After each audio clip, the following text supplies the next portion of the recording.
ბოლო 8 დღის განმავლობაში ისრაელის საჰაერო თავდასხმებს 500-ზე მეტი პალესტინელი სიცოცხლე ემსხვერპლა, ხოლო 10,000-ობით ადამიანი იძულებული გახდა ალყას შემორტყმულ ანკლავში ახალი თავშესაფარი ეძიოს. ამავდროულად ისრაელი ღაზის სექტორში ჰუმანიტარული დახმარების სახით მხოლოდ საკვების საბაზისო რაოდენობის შეტანას უშვებს, რაც როგორც მისი მოკავშირეების, ისევე საერთაშორისო ორგანიზაციების თანახმად აბსოლუტურად არასაკმარისი და არაადეკვატურია. როგორც ბენიამინ ნეთანიაჰუს მთავრობის წარმომადგენლები ამბობენ, მათი თავდასხმების სამიზნე მხოლოდ ტერორისტული დაჯგუფების მებრძოლები არიან და უდანაშაულო მოსახლეობის სიკვდილზე პასუხისმგებლობას მჭიდრო დასახლებულ რეგიონებში ოპერირების გამო ჰამასს აკისრებენ. ეს ახსნა განმარტება არადამაჯერებელია ისრაელის არაერთი დასავლელი პარტნიორის სახელმწიფოსთვის. როგორც ჩანს, 19 თვეზე მეტი ხნის განმავლობაში წარმოებული სასტიკი ომის შემდეგ ისრაელის ზოგიერთი მოკავშირის მოთმინება იწურება. როგორც გაერთიანებული სამეფოს, საფრანგეთის და კანადის ლიდერებმა ერთობლივ განცხადებაში აღნიშნეს, ისინი კატეგორიულად ეწინააღმდეგებიან ისრაელის სამხედრო ოპერაციების გაფართოებას ღაზაში და კონკრეტული ქმედებებით იმუქრებიან, თუ ისრაელი არ შეწყვეტს შეტევას და არ მოხსნის შეზღუდვებს ღაზის სექტორისთვის აუცილებელი დახმარების მიწოდებაზე.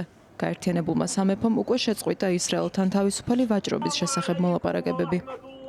I'd like to say something about the horrific situation in Gaza.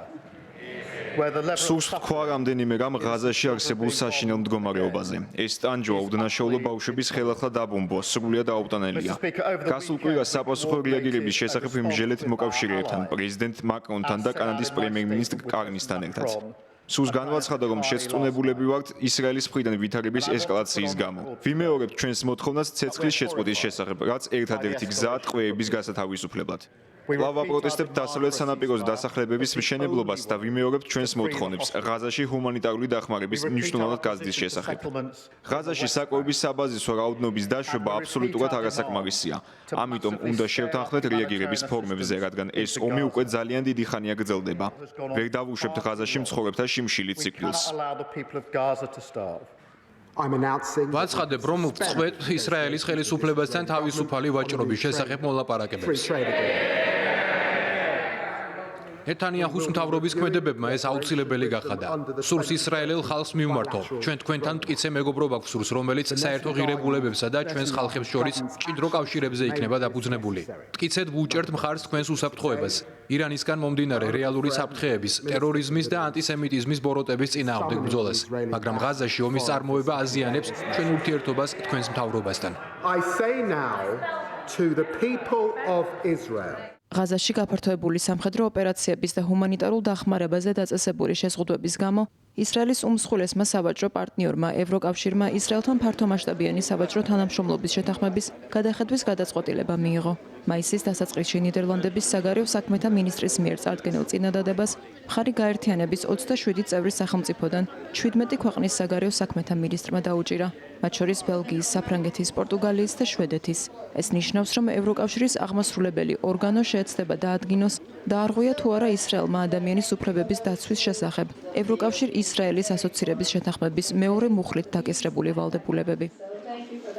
The situation in Gaza is catastrophic.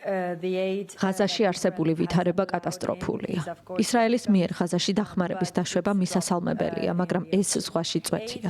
დახმარება დაუყოვნებლივ, შეუფერხებლად და მასშტაბურად უნდა მიეწოდებოდეს ღაზას.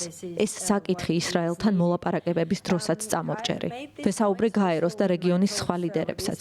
ვითარების შესაცვლელად აუცილებელია ზეწოლა. დიდი უმრავლესობა ემხრობა ისრაელთან ასოცირების მეორე მუხლის გადახედვას. ამავდროულად ისრაელმა უნდა მოხსნას შეზღუდვები ჰუმანიტარულ დახმარებაზე. ადამიანების სიცოცხლის გადარჩენა ჩვენი მთავარი პრიორიტეტი უნდა იყოს.